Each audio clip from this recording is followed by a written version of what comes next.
Bye. Happy belated women's day to all the lovely ladies.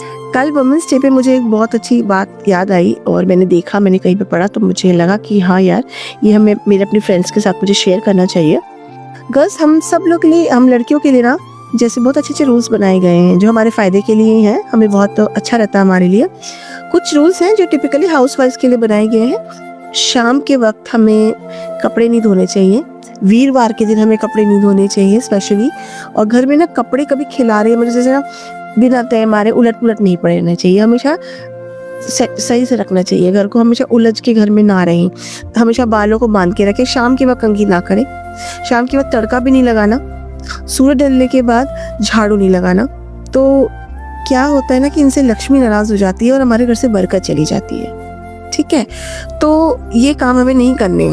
क्या होता है ना कि डेली के काम में, रूटीन में हम ये सारी चीज़ें भूल जाते हैं। तो उसी के लिए मैं आज आपको एक टिप देना चाहूँगी कि ये सारी चीज़ें जो मैंने आपको बताई हैं, ये आप एक पेपर पे ना सीरियल वाइज लिख लें, फिर एक माचिस लें और उसे आग लगा दें।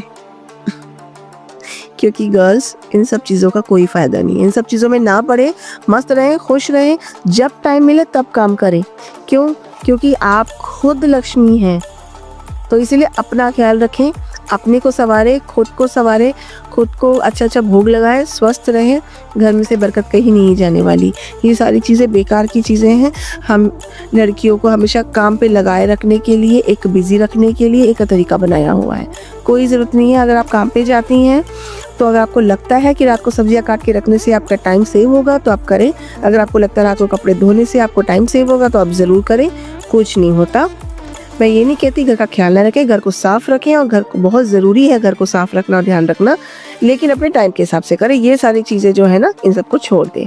ठीक है, तो इस वुमेन्स डे मुझे प्रॉमिस कीजिए कि आप लोग अपना ख्याल रखेंगी, क्योंकि आप घर का बैकबोन है, याद रखिएगा। अपना ख्याल रखें, अपने हॉबीज़ के लिए टाइम निकालें और मुझे कमेंट करके ज़रूर बताइएगा कि आपकी हॉबीज़ क्या क्या है। जैसे मेरी तो कुकिंग है। ठीक है, तो चलिए मिलते हैं अगले व्लॉग में। तब तक अपना ख्याल रखें, खुश रहें एंड स्माइल विद जानवी।